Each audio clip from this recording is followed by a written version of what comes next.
You are listening to Leaders and Legends, a podcast produced by Veteran Strategies and featuring conversations with fascinating and impactful men and women who have shaped our world, our communities, and our history. My name is Robert Vane, Principal of Veteran Strategies, and your host for our discussion. You are listening to Leaders and Legends, a podcast presented by Veteran Strategies, a local veteran public relations enterprise, and sponsored by Girl Scouts of Central Indiana, Garmond Construction, Leaders and Legends LLC, the Grand Hall and Conference Center at Historic Union Station, the McGinley's Golden Ace Inn, and McAllister Machinery, your friendly neighborhood Caterpillar dealer. You may find all your sales and rental equipment needs at McAllister.com. We are pleased to announce our podcast is now a member of the All Indiana Podcast Network in partnership with Wish TV. You may find Leaders and Legends at allindianapodcastnetwork.com. Thinking of starting a podcast or need to host a public meeting? Let Leaders and Legends LLC be your partner as you look for new ways to communicate your message. Please contact Chris Spangle and me at leadersandlegends.net. Thank you for joining us on the Leaders and Legends podcast. Our guest today is Fergus Bordewich. Mr. Bordewich is the author of Congress at War, How Republican Reformers Fought the Civil War, Defied Lincoln, Ended Slavery, and Remade America. Mr. Bordewich has written several books of history, including The First Congress, How James Madison, George Washington, and a Group of Extraordinary Men Invented the Government, and Washington, The Making of an American Capital. He holds degrees from City College of New York and Columbia University. His articles have been published in the Wall Street Journal, the New York Times, and the Reader's Digest, among many other publications and periodicals. Mr. Bordewich, thank you for coming on the podcast today. Thank you, Robert. It's a great pleasure to be here. Anytime anyone writes a book about the Civil War, Abraham Lincoln looms large. I've read William C. Davis's books on the Confederacy and Jefferson Davis. They're superb. But in the background is always President Abraham Lincoln. Is that something that you felt when you were writing your book on Congress at War? It has to be said, Lincoln truly was an extraordinary individual. It can't be a surprise that Americans continue to be fascinated by him and to feel his charisma, if you like, 150 years later. Here's a guy who came from nowhere. He represents a quintessential American aspirational story. Guy who came from nothing, self-educated, and became an extraordinary, largely self-educated national leader who we have to be grateful for was the president at the time of the Civil War. Now, that said, Lincoln was a work in progress during the war. As a political man, bear in mind, he had been only a one-term congressman before he became president, as well as holding office in Illinois. He had virtually no national political experience, although he was quite respected in the Republican Party. But he was a beginner in Washington. And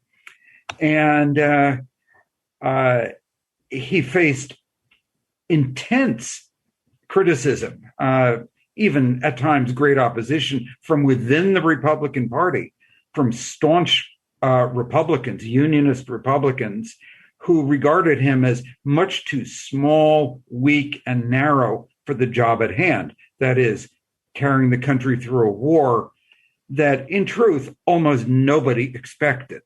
Both Northerners and Southerners expected the war, if there was to be a war at all, to end in a couple of months, with very, very little bloodshed. In the end, it took perhaps 750,000 lives, North and South. The numbers are still a bit uncertain. You make a great point that Abraham Lincoln was a novice when it came to governance. Certainly had, let's correct me if I'm wrong, had no executive sphere experience. And yet the members of Congress with whom he had to work had cumulative hundreds of years of experience. Is that something that you believe was felt by Lincoln, A, and B, used by prominent congressmen and senators against Lincoln during the war? Well, Lincoln was a Whig for many years before he was a Republican, before the Republican Party was founded. And Whigs regarded Congress as the central engine of American government. And indeed, most Americans did in the 19th century. Today, we almost universally regard the presidency as the great driving engine of government in Washington. Everybody waits to see what the president will do in his first 100 days, waits for the president to set the national agenda. That was not true in the 19th century. It didn't become true until well into the 20th, probably mainly with Franklin Roosevelt. So we have to look at government in a different way. Lincoln, as a good Whig, now a Republican, expected Congress to set the national agenda. Now, the war became the agenda.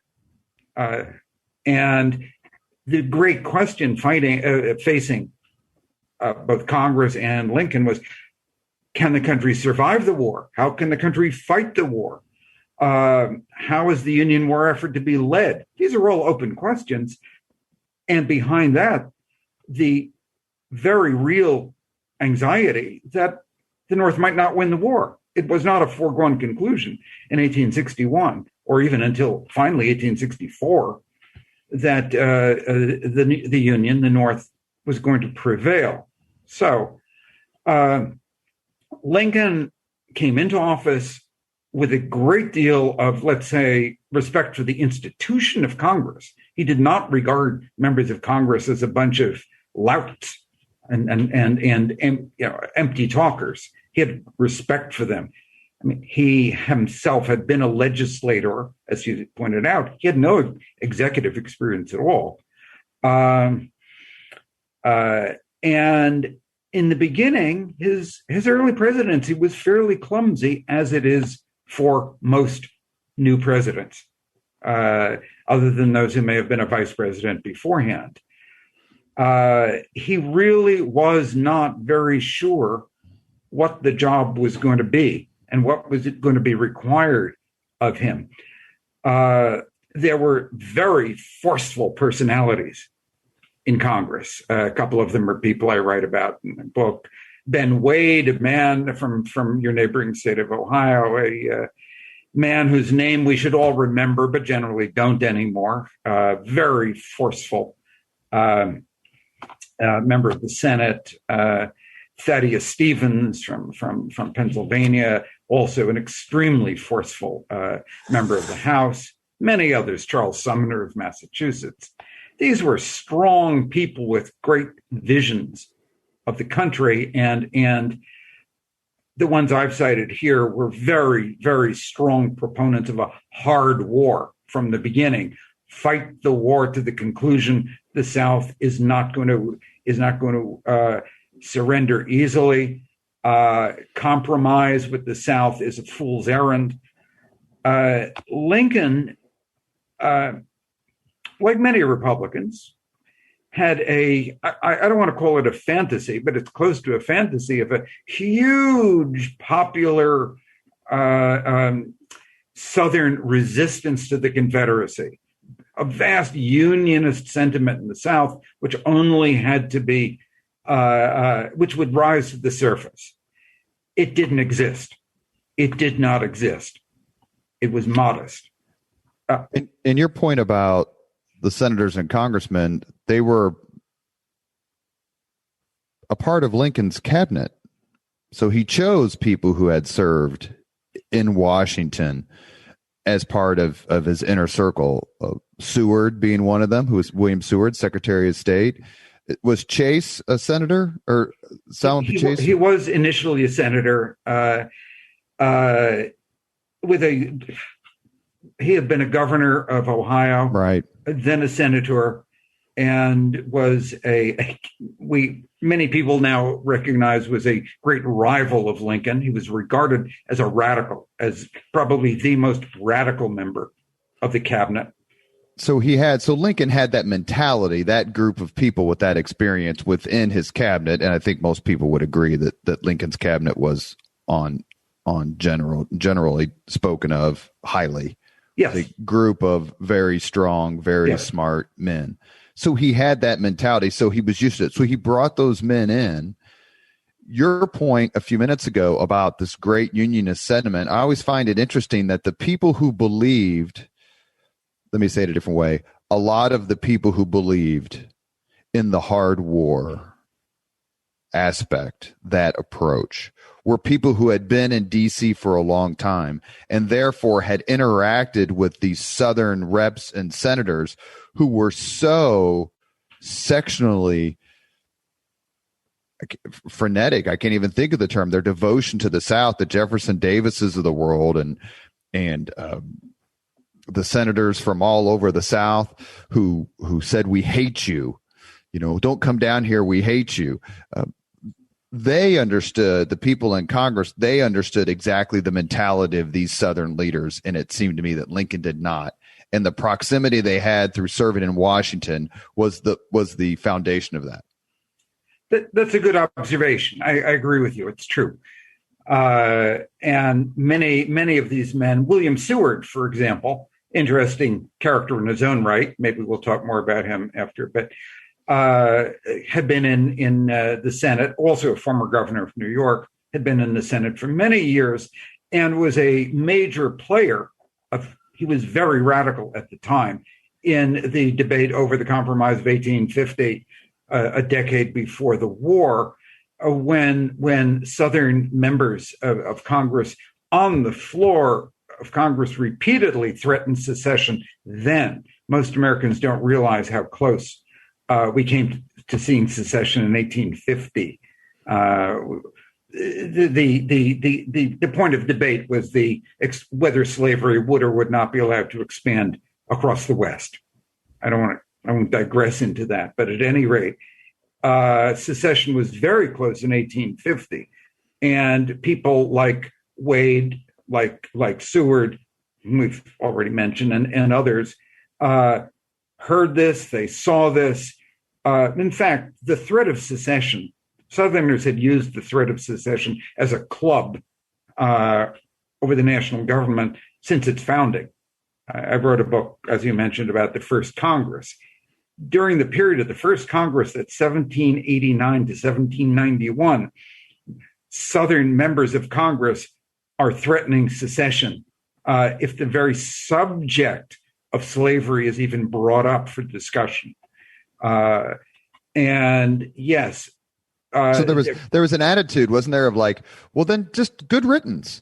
Then Jefferson Davis and Hal Cobb and Mason and all these reps and senators who were in D.C. or in the Capitol, along with the states they represented, just like, go. Take your cotton, take your slaves. You're going to come back to us. The hell with you. We're tired of dealing with you. There was that sense of mentality that really came through in your book that is like, okay, we're tired of being bullied by you. Go do your thing. Yeah, the counterweight to that, you're right that sentiment exists. It tended to be strongest at the very radical end of the abolitionist movement, and felt most strongly by people who felt the entire country was corrupted by having slaveholding under the national government and tainting the entire operation of the United States. Now, the counterbalance to that is something that I think is less visible to us today than it was 150 years ago, which was a truly passionate belief in the idea of union. Now, I mean, we all are patriots today, of varying degrees on the political spectrum, at least points of view, not degrees, but points of view. But remember, in 1860, the country is only 75 years old or so. And the fathers and certainly grandfathers of the people who were governing the United States in 1860 fought the revolution. They created the Constitution. They built a country that was the first of its kind in the world. And the sense in the idea of having created this entity, the United States, was really intense. And at the beginning of the war, if you read the letters of men who fought for the Union, most frequently they write about the urgency of saving the Union. Today we don't worry about the Union disintegrating in any serious way, at any rate. So it's kind of that the problem was solved, and it doesn't register with us as Americans today in I think, a deep, visceral way. In 1860, it was visceral. It was intense, and Americans were incredibly proud of having this unique country. And I'll just say one more thing on this, that they knew that if secession succeeded and one big piece of the United States broke off, it would set a precedent and there would be more. They knew the West Coast would probably secede, California, Oregon, Washington Territory as well, perhaps even the upper Midwest. So they understood that the ramifications of secession would be a catastrophe. And to bring up the 16th president again, to your point, one of the reasons that Lincoln is so fondly remembered is that nobody articulated that sense of union better than he did. Mystic chords of memory and other phrases that he used in his speeches, that he put words, he mobilized the American language in defense of union in a way that we remember to this day. Yes, he had an extraordinary gift for language, and he would, if the Pulitzer Prize or the Nobel Prize existed in that day, Lincoln would be a candidate for spoken literature, let's say, but the Oscar. But for written speeches as well. His language is magnificent, and it's true. He touched people in a profound way. While drawing no moral equivalency, of course, the radicals who supported secession and the Confederacy, the consanguinity between them and the radical Republicans in Congress would seem to be pretty high. They were both sets of radicals, both ready for the fight to finally end this one for all. But in your book, you talk about how single-minded the radicals were towards the harshness of what it is going to take in the punishment that the Confederates deserve when they are ultimately bested on the battlefield. So the mentality, please speak to that. The mentality of the Confederate radicals and the mentality of the Republican radicals are basically the same with radically different goals. I'm not sure I agree with that. Southern radicals had one overarching interest, which was to protect slavery. Anybody who today suggests that the Civil War occurred or secession occurred over anything other than the desire for both economic and other reasons to protect slavery, frankly, is living in a delusion. Completely agree. Absolutely right. Every compromise involved slavery. It didn't involve tariffs. It didn't involve anything else. Yeah. And if any listeners want to argue the point, I just suggest that they go and read. You can get it online. Get them all online. The ordinances of secession of the southern states. It's all there. They explain precisely why secession was occurring, and it was slavery. So let's put that on the side. Southern radicals, zealots on behalf of slavery, as Ulysses Grant much later said, were prepared to fight for the worst cause ever in human history, which was the degradation of other human beings. And you can say, well, it was a different age. People believed differently. Some did, some didn't. Because the concept of human rights and inequality was evolving. It was evolving in the North in the direction that we have largely embraced today. In the South, and whole intellectual architecture of the degradation of African Americans was being constructed. It had an intellectual structure behind it. John Calhoun. It's a positive good. Yeah. And a religious underpinning. God is the one who has created this hierarchy between the races, and who are we to upend it? Precisely, forever. And Northern radicals were quite different. I think these were people who had a much larger view of humanity, a larger view of America, frankly, a larger view of patriotism, a larger view of the United States. And they are radical only in the context of their time. What was the radicalism of the 1860s is largely universally accepted in most parts of our country today, which is to say, even the ideology of the Republican Party, which looked towards national development, the building of national infrastructure. Southerners stood in the way of the Transcontinental Railroad. Northerners, including radicals, wanted to build it. I'm just citing one example here. And the Republican Party embraced the great engine of capitalism. You can argue, people obviously continue to argue about the benefits and deficits of capitalism, but it's still the economic underpinning of this country. And that was embraced and promoted by the Republican Party, not the agrarian-based Southern Democratic Party, which had an extremely reactionary, even almost medieval idea of what society should be like. And with regard to what was that radicalism in the North, the Civil War, it has a couple of different parts. Part of it is a radicalism of civil rights that begins with emancipation and pushes toward ultimately the enfranchisement and granting of actual civil rights to African Americans as a whole.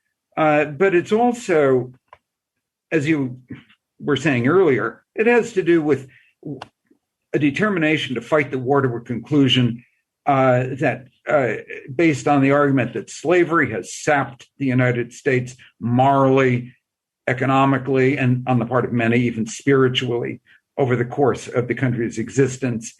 And it was slavery that had led to secession, and you couldn't paper it over anymore.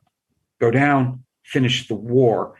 And that counted as radicalism at the time. And it was proven to be valid because it did require crushing the South in order to really bring an end to secession. There were no half measures ultimately possible. Is it fair to say that both sets of radicals thought a conflict was inevitable, or that it would take a conflict beyond the usual compromises to settle this once and for all? We're talking about kind of an evolving set of opinions here. In 1861, nobody expected a 4-year, North or South, expected a 4-year war, hundreds of thousands of dead, tragedy and trauma that would reach into virtually every American family in some way. Prodigious expenditures that were unimaginable before the war. So the South was much more geared. I'm speaking very generally here. The South had its own diversity as well. There were sections of the South that essentially defected from the Confederacy, as there were sections of the North, and I dare say parts of Indiana that defected from the Union war effort. Yeah. We have to own that. Yeah, Southern Indiana was known for its Confederate sympathies, for sure.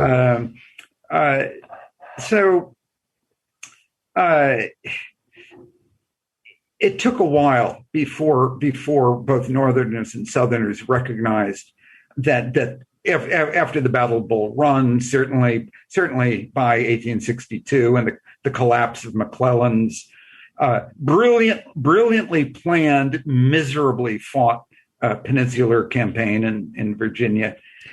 But as I was saying a minute ago or two ago, the South was more militarized than the North, significantly so. And this often is a fact, a truth that is often neglected. Why was that? There were militias all over the South that had been in place for generations as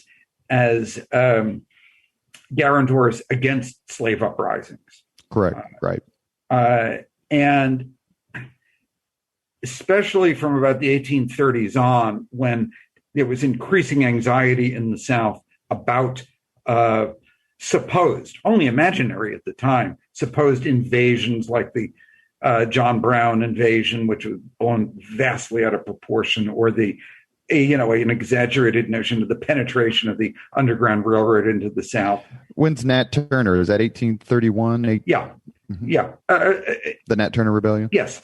So when Southerners always had in their mind from the idea of slave rebellion, they did occur more frequently than people are generally aware. They were mostly minor. They were localized. They all failed. They were all bloodily, very, very bloodily repressed. But nonetheless, especially given that there were states that had majority enslaved population, South Carolina, Mississippi, and others very close to parity, the fear of such a rebellion on a vast scale was omnipresent.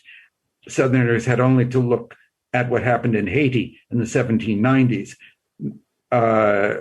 which was horrifically bloody on the parts of all concerned, both the slaughter of blacks and the slaughter of whites. Many refugees from Haiti came to the United States, to Baltimore, to Charleston. The Nat Turner Rebellion. This is in the minds of Southerners. Hence, you have militia, you have armed patrollers everywhere, virtually every county in the South, with carte blanche to treat any black person regarded as having left the farm without permission in any way at all. I mean, violence, physical violence, rape of women, with no repercussions at all. There was no. So this didn't exist in the North. In the North, you had chowder and marching bands here and there, and a few militias that duded themselves up in archaic uniforms, but it was not a militarized region. Given your extensive research and knowledge of this time period, did you find yourself surprised by anything you discovered while writing this book? That's a good question. A few things. One of the people I write about at length was Representative Clement Vallandigham of Ohio, from Dayton, Ohio. Vallandigham is best known as the leading opponent of the war in the U.S. Congress. He was ferociously anti-war. He vowed never to vote a cent for the war effort. And was charismatic. He fostered a lot of resistance to the war in Ohio, but also in the Midwest, generally speaking, as time went on. He was eventually gerrymandered out of his seat, and he was expelled to the Confederacy. The Confederacy didn't actually want him, and they saw that he made his way to Canada, and the story goes on. It's a long story. But politically, Vallandigham is repellent. by today's standards, which I share. He was intensely racist, intensely anti-Black, and used language pretty much identical to that used in the Confederacy. He talked around the idea of secession of the Upper Midwest, which he saw to some degree correctly, not entirely, as economically completely linked to the South via the Mississippi River. And it's having a future with the Confederacy. He disliked New England. And you can't read what Vallandigham said or admire anything he did by today's, frankly, more enlightened standards. However, Clement Vallandigham was clearly one of the great political dissenters in American history. He was persecuted for his political beliefs. He not just suffered verbal opprobrium, which was, if you think political speech in 2021 is rough, you should read what people said to and at each other politically in 1861. Not just that, but rather he was, as I said, driven out of office. He was arrested in Ohio and Dayton by soldiers. He was expelled. And later, when he ran in absentia from Canada for governor of Ohio, he was subjected to, nonstop smear campaigns alleging that he was the head of a traitorous subversive organization. Now, the jury is still out on that.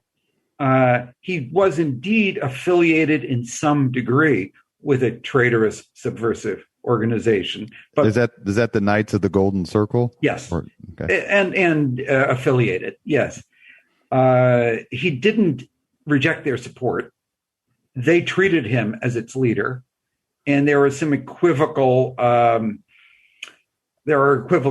documents. Okay, but nonetheless, it's hard not to think of him in the same way as people on the left who were great dissenters: Eugene Debs, Norman Thomas. And dare I say, even some of the great African-American dissenters of the 20th century. It kind of jolts one's sensibilities to put him in the same box with them. But in terms of a challenge to the system, to politics as usual, a determination to say what he had to say, he was, I can't say he was heroic because I can't respect what he had to say. But the fact that he said it is in the great American tradition. So he was a surprise that I wrote a great deal about him, and I felt I had to give him a fair shake, even though as you can tell, I've repeated myself. I find him pretty repugnant politically. You are listening to Leaders and Legends, a podcast presented by Veteran Strategies, a local veteran public relations enterprise, and sponsored by Girl Scouts of Central Indiana, Garmond Construction, Leaders and Legends LLC, the Grand Hall and Conference Center at Historic Union Station, the McGinley's Golden Ace Inn, and McAllister Machinery, your friendly neighborhood Caterpillar dealer. Our guest on the Leaders and Legends podcast today is Fergus Bordewich, who wrote a terrific book called Congress at War: How Republican Reformers Fought the Civil War, Defied Lincoln, Ended Slavery, and Remade America. Thank you for joining us on the podcast. Which of the people who you've studied during this time period when writing this book did you come to admire, if you can give us one?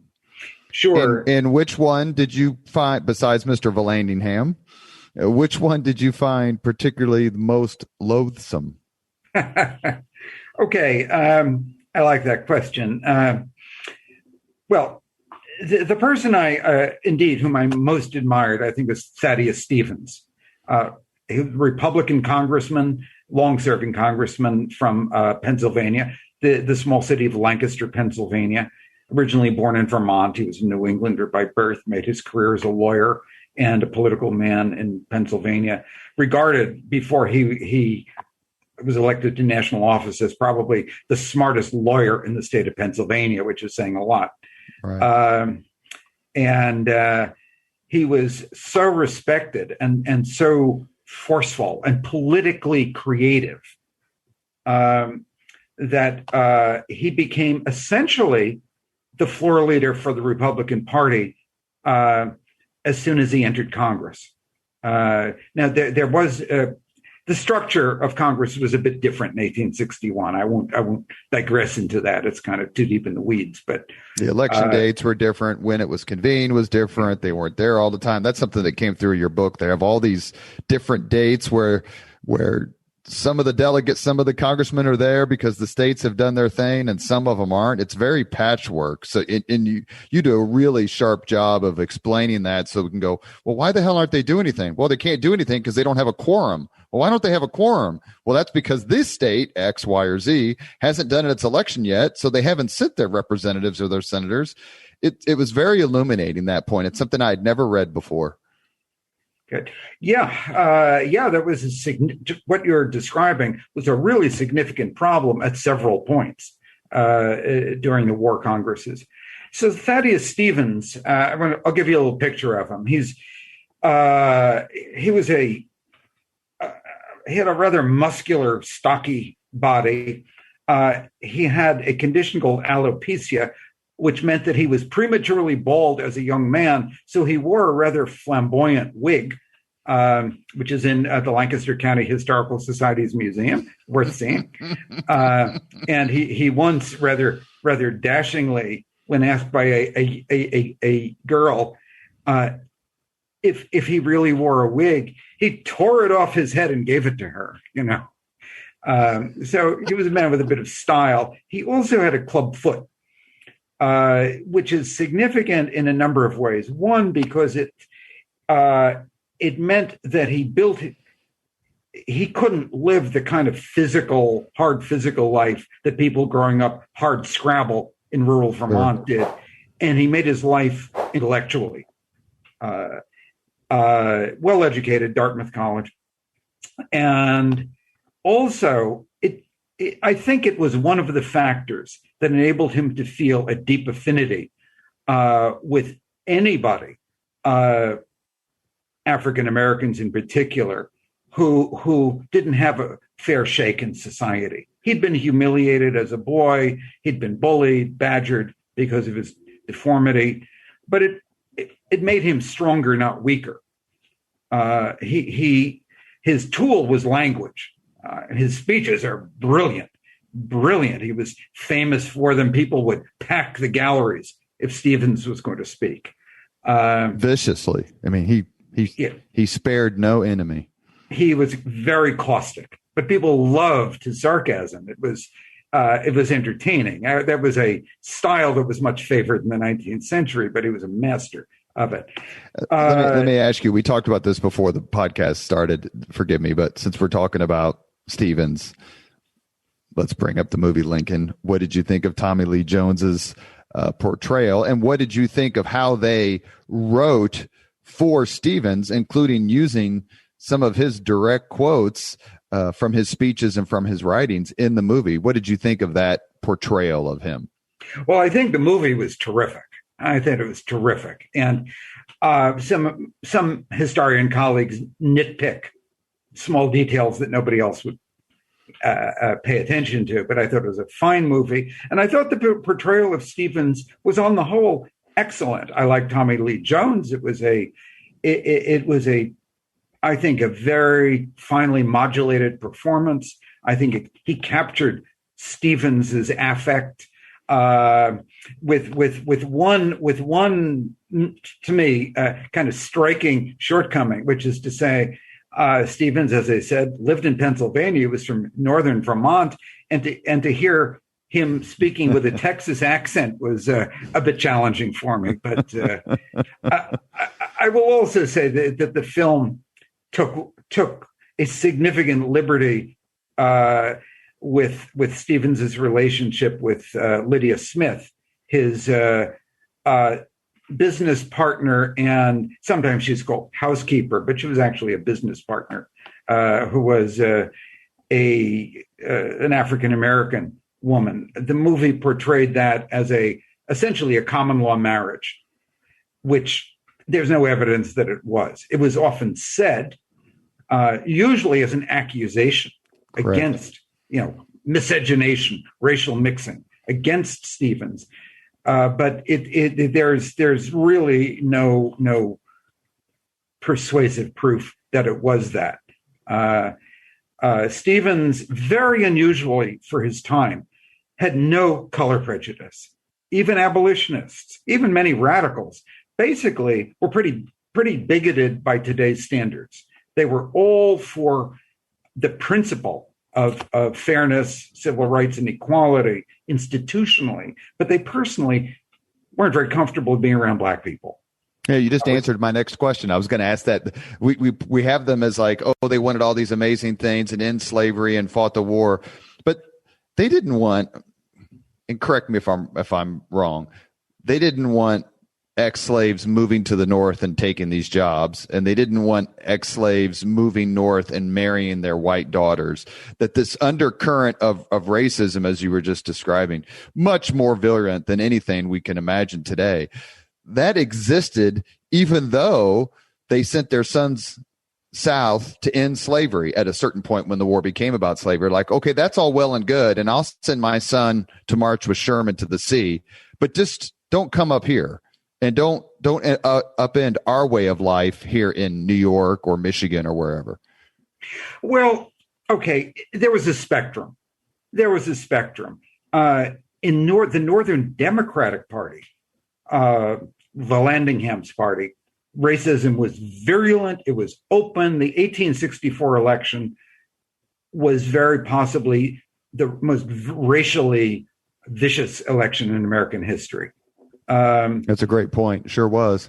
McClellan, the Democrat nominee, former General McClellan, was a big part of it. Yeah, he was. He was viciously anti-Black. You read his letters to his wife, private letters referring to Black people. Pretty ugly. So that's one end of the spectrum. Amongst Republicans, the spectrum is pretty wide, ranging from men and women. Women can't vote, of course, or hold office, but they were active in other ways, who came out of the abolitionist movement. And within the abolitionist movement, there were people like Stevens, Thaddeus Stevens, whom we're talking about, who really believed in social equality. That's to say, no barriers, no social barriers, and did not object to the idea of marriage between Blacks and whites. Through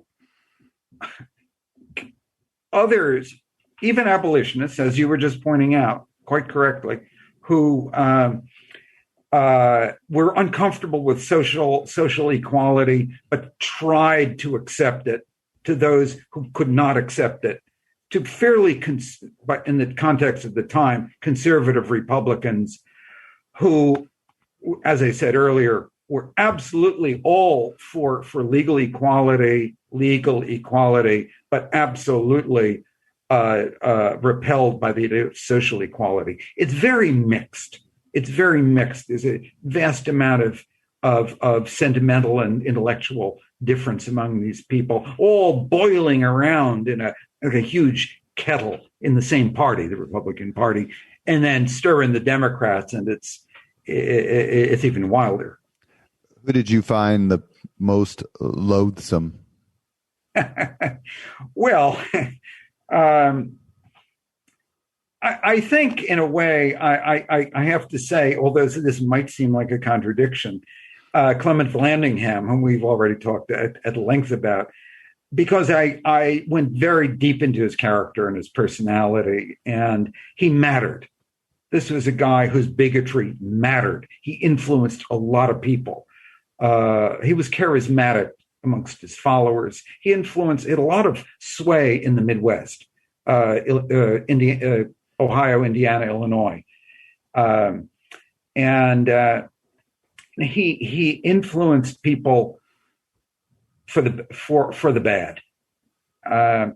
And even though I cited him earlier as a great case of an American dissenter, he was a dissenter for things that I don't think I absolutely couldn't respect. I didn't like him. I didn't like him. If Eugene Debs had got his, you're right. If Eugene Debs had gotten his way, okay, maybe the first part of the 20th century would be completely different. If Vallandigham had gotten his way, the entire history of the country beginning in 1860-ish, 1861 would have been radically different to the detriment of everyone. That's a great point about the dissenters in that tradition in American history. Yeah, that's quite so. So I wrestled a lot with him, more than I wrestled with anybody else in the book, because I gave him quite a bit of ink. We are talking with Fergus Bordewich, who wrote a book that is superb called Congress at War, How Republican Reformers Fought the Civil War, Defied Lincoln, Ended Slavery, and Remade America. We've got a little bit of time left, so let's talk about the subtitle of your book. How did Republican reformers defy Lincoln? Well, Lincoln, when he came into office, was not at all committed to general emancipation. Lincoln was never an abolitionist.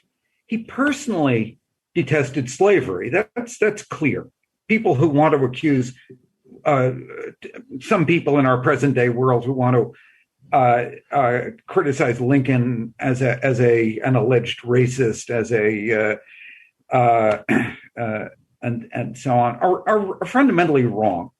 I mean, he evolved greatly from a kind of garden variety bias as a younger man. He was born in Kentucky, after all, but he came from a very gritty background, as we all know, and he could see how the degradation of white working people wasn't all that different from the degradation of black working people. He evolved, and emancipation. He came to believe in emancipation. Did he ever come to believe in social equality? Maybe not quite, but maybe he did. He was on that track. But at any rate, there's a great line in the movie Lincoln where he says, "I don't know you." Remember when he and Mrs. Keckley, the actress playing Mrs. Keckley, and they're paused outside the White House after some event, and Mrs. Keckley, who was African-American female friend of Mary Todd Lincoln, and they have a short conversation, and Lincoln looks at her and goes, "I suppose I'll get used to you." There just wasn't that sort of interaction like today we take for granted. Yeah. I mean, that's well put. That's a good illustration, I think. But Lincoln would have gotten used in time. We don't know what Reconstruction would have been like had he lived. We don't know. But anyway, at any rate, you're asking me, how did Congress defy Lincoln? Well, one, Congress defied Lincoln over equality, which is to say, the radicals in Congress rapidly ascended to the leadership of the Republican Party because they saw what the war would and could do before Lincoln did. It would have to be fought to a finish. They defied Lincoln in arguing, as we've said earlier, for a hard war. Beat the South, beat them on the battlefield, invade the South, end slavery. Lincoln was quite prepared to retain slavery within the Union. He made it clear repeatedly early in the war, and he didn't embrace emancipation even as a tactical gesture until late in 1862, or maybe the summer of 1862. The Emancipation was issued January 1st, 63, though he signaled it about 6 months earlier. And that was strategic. I said tactical, I really mean strategic. He saw it as a way of undercutting Southern power. But he had to be brought to that. And one reason Congress mattered during the Civil War is that it was constantly pushing Lincoln to fight harder, to pick better generals. Lincoln knew nothing about military affairs when he came into office. He admitted it. He didn't pretend to. And he did his best to educate himself about things military in the course of the war, and he got better. He was a man who could learn, and he did learn. But his choice of generals early on was particularly his commitment to McClellan, who was contemptuous of Lincoln.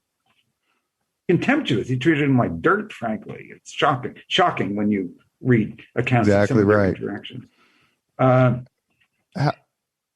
So Congress defied him on war measures and on race primarily. How did the Congress at war, the Republican reformers, remake America? You do a terrific job in the book about what Congress did, what it enacted that was strategic beyond the war. There were four things that I wanted to prompt you about.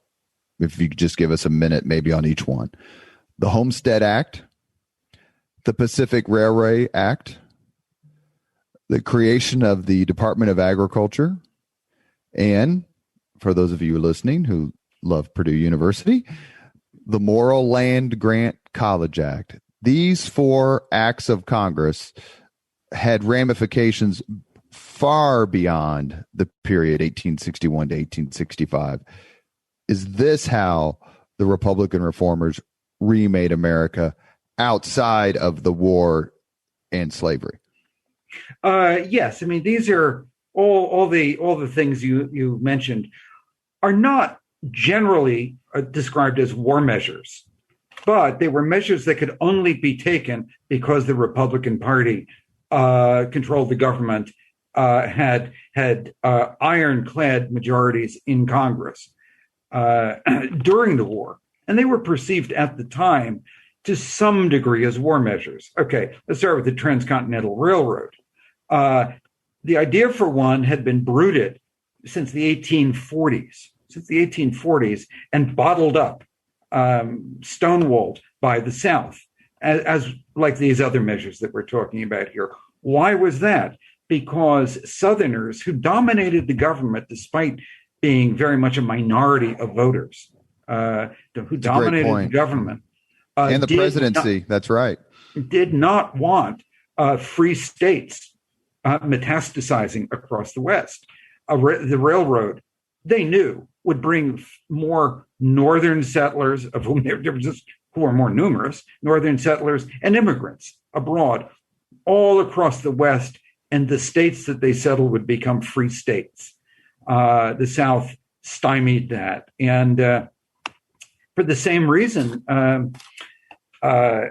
blocked a Homestead Act, which also had been talked about for years. Interestingly enough, its main proponent through the 1850s was Andrew Johnson, who became Lincoln's second vice president. Lincoln's worst decision as president was permitting Johnson onto the ticket.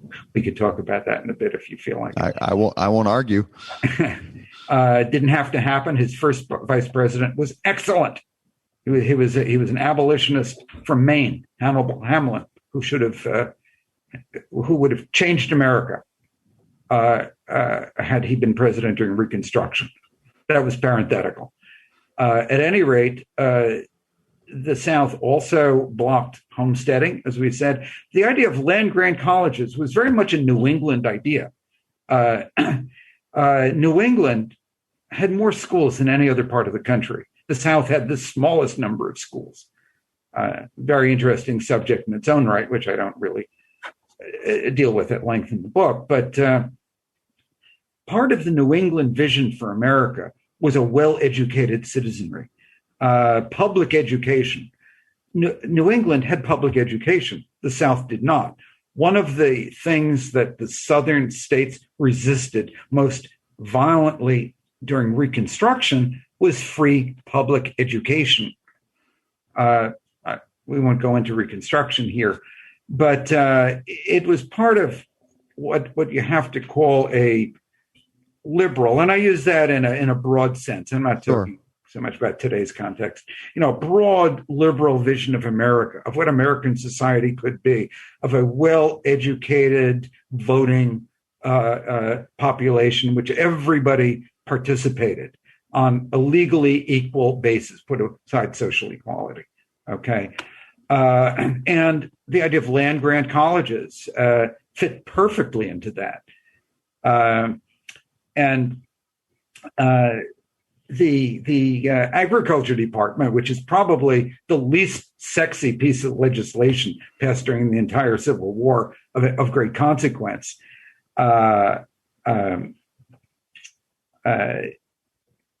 also was part of that liberal vision of using government to enable the growth and development and flourishing of society.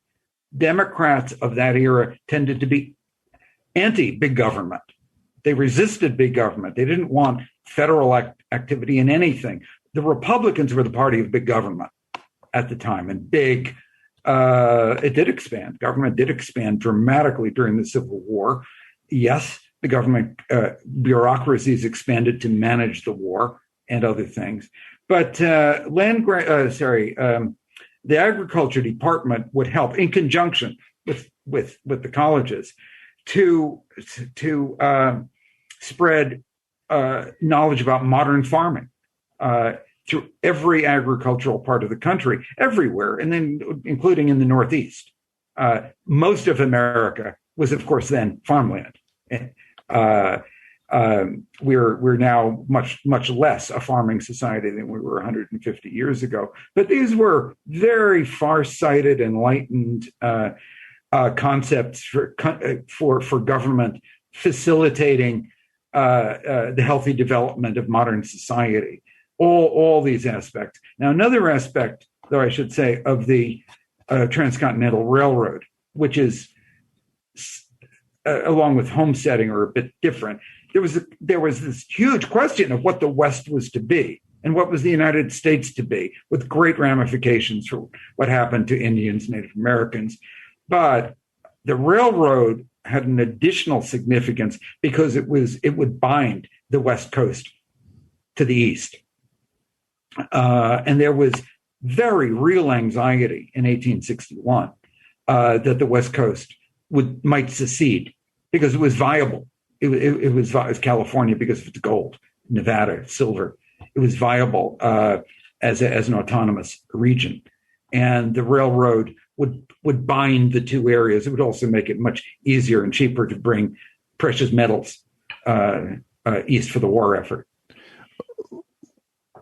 Of all the activities and events and laws that Congress enacted during the American Civil War, where do you think they failed, or where they allowed their zeal to cause them to make errors that perhaps a little bit more moderation would have prevented? Well, I'm not sure that I look at it quite that way. I mean, I think, let me preface this by saying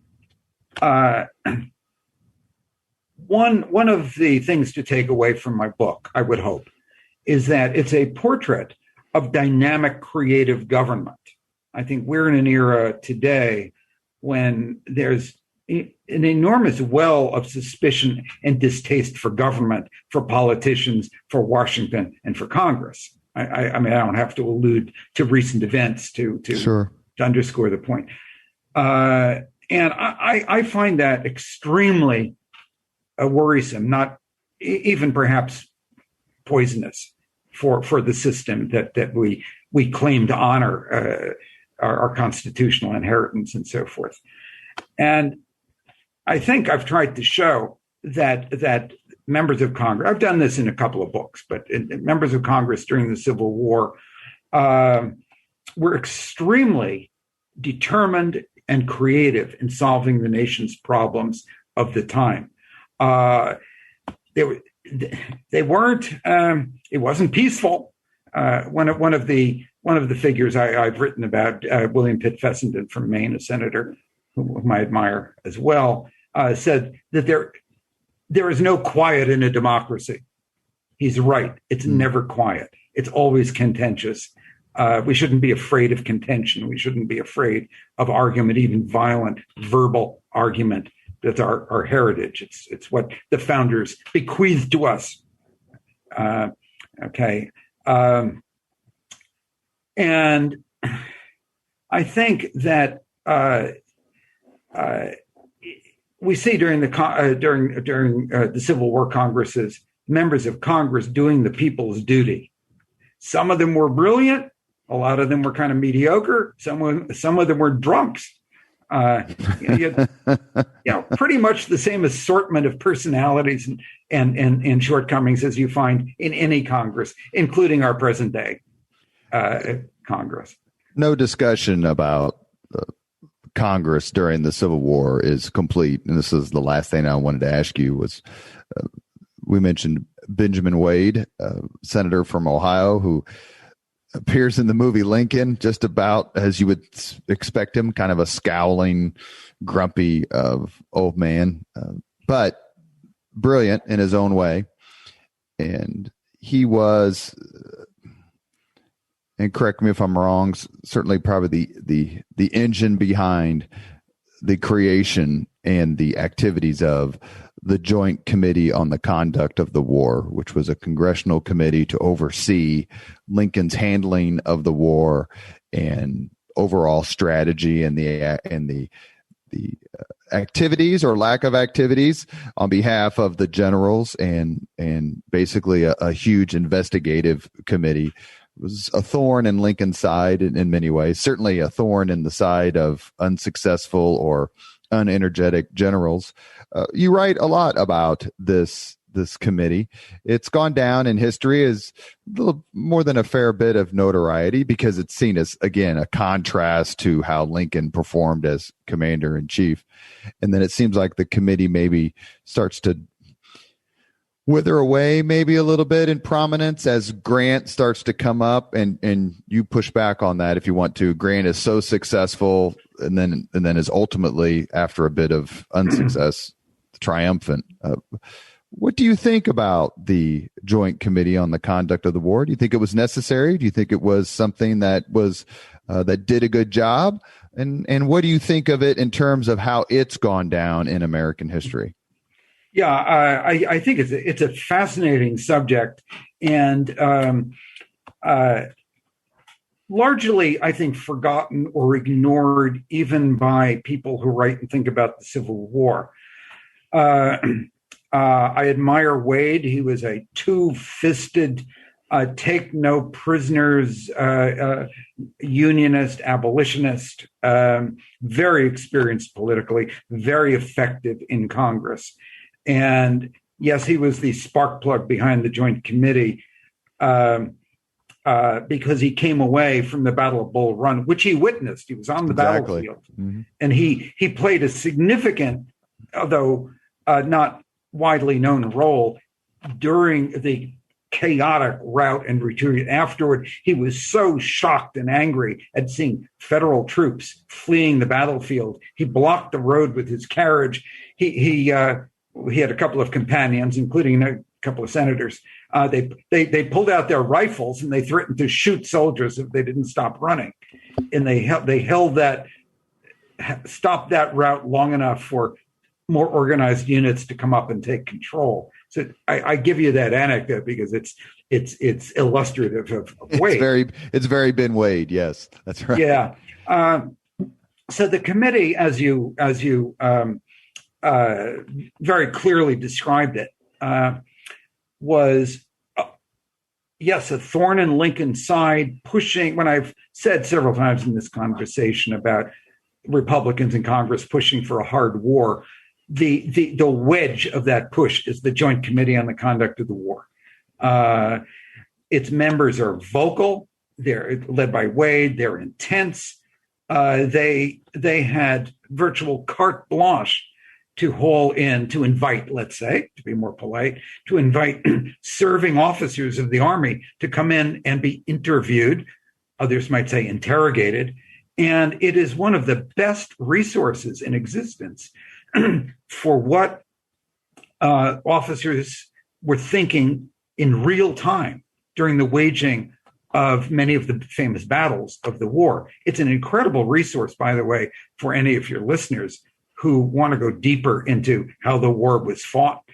All the records of the Joint Committee are online by the Library of Congress. You can Google anything. The reports were copious, hundreds and hundreds of pages.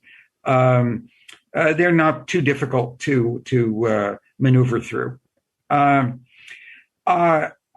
I think the committee served a very valuable purpose by pushing for a hard war early on, and also pushing for the recruitment of Black volunteers, which was extremely controversial. It was very controversial, but it's hard to believe that the war could have been won by the North without the 170,000 African Americans who fought when Union recruitment was petering out.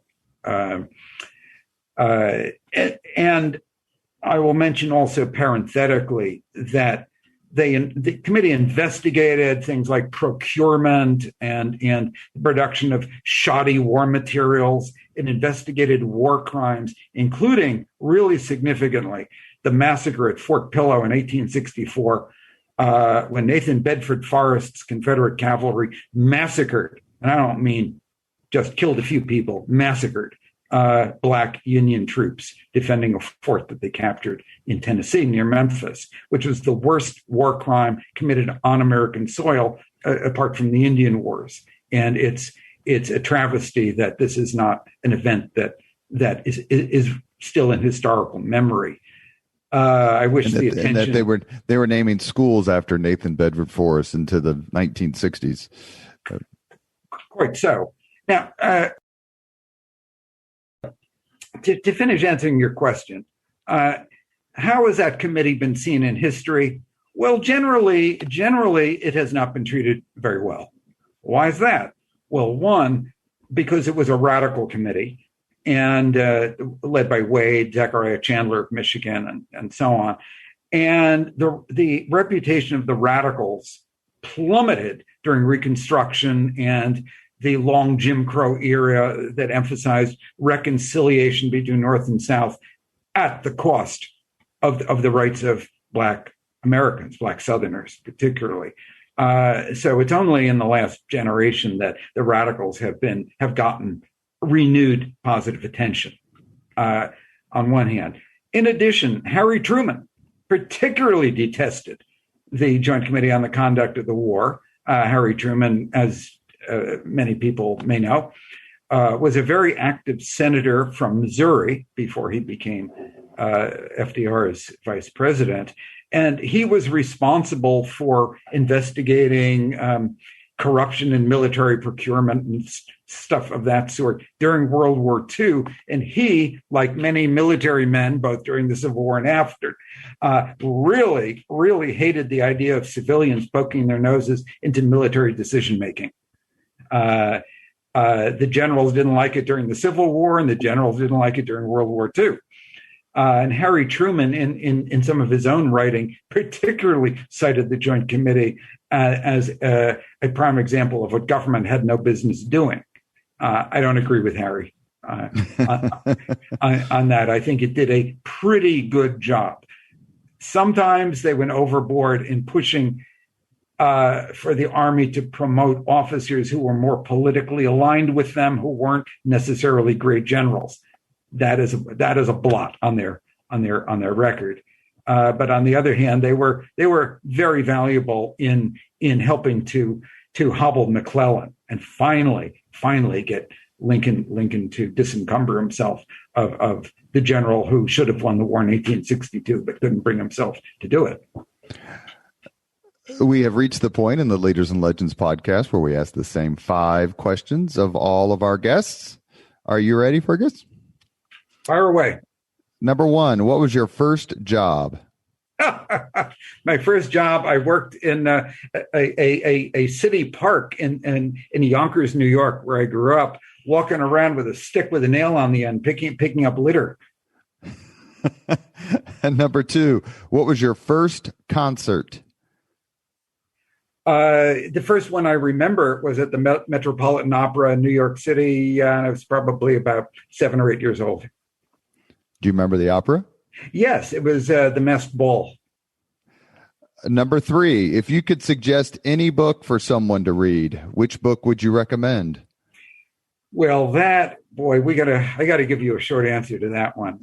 I will just tell you what my favorite book is, and I don't know whether it's the one book that anybody else should read.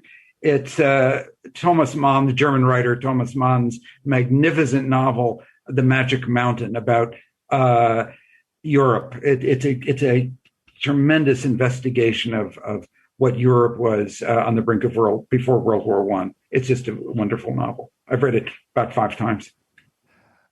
All right, this one's even tougher. Are you ready? Fire away. If you could witness any event in history, be there as it happens, which event would you choose? Well, of course, that depends on whether it's one I could survive, I suppose. You live. I live. Okay. The Mount Vesuvius, Pompeii. That's a great I'd have answer. To survive. We have not had that. That's a terrific answer. Number 5, last question. If you could have dinner with anyone living today, 2 hours off the record, talk about anything you want, whom would you choose? Living today. Well, again, I have to say it's going to depend whether it's somebody I can get along with, you know. And you live in Denver. And you live, you know. I mean, nobody wants to sit at a dinner with somebody brilliant who's just yawning in your face, you know, like a girl I once took on a date much earlier in my life. I'm going to give you a soft answer to this one because I'm going to say Joe Biden. Why? Well, I like Joe Biden. I met Joe Biden in Washington a number of years ago. I never thought the man would be president, but I have grown to like him a great deal. And he is a guy who is a consummate creative politician of the sort that I like, which is just, this has nothing to do with whether one might agree with his particular policies or not. But he's a man who really knows how the engine runs and knows how to make it work. And I think I admire people, no matter what their background is. I like Roy Blunt in the Senate, by the way, to pick somebody from the other party. But I'd say Joe Biden, because I feel I wouldn't bore him and he wouldn't bore me. That's important. No boredom in your 2-hour conversation. Terrific. You have been listening to Leaders and Legends, a podcast presented by Veteran Strategies, a local veteran public relations enterprise, and sponsored by Girl Scouts of Central Indiana, Garmond Construction, Leaders and Legends LLC, the Grand Hall and Conference Center at Historic Union Station, the McGinley's Golden Ace Inn, and McAllister Machinery, your friendly neighborhood Caterpillar dealer. Our guest today has been author, historian Fergus Bordewich, who wrote what is one of my favorite books on the Civil War, quite frankly. I have to say I learned a lot because I hadn't read about this in quite a while. The book is called Congress at War, How Republican Reformers Fought the Civil War, Defied Lincoln, Ended Slavery, and Remade America. Thank you very much for your time for the podcast. I really enjoyed the discussion. Thank you, Robert. I enjoyed it as well. It's been a great conversation. Thank you very much for listening to Leaders and Legends, brought to you by Veteran Strategies Incorporated. If you want to contact us about this program or our menu of public relations services, please send us an email at robert@veteranstrategies.com. That's robert@veteranstrategies.com.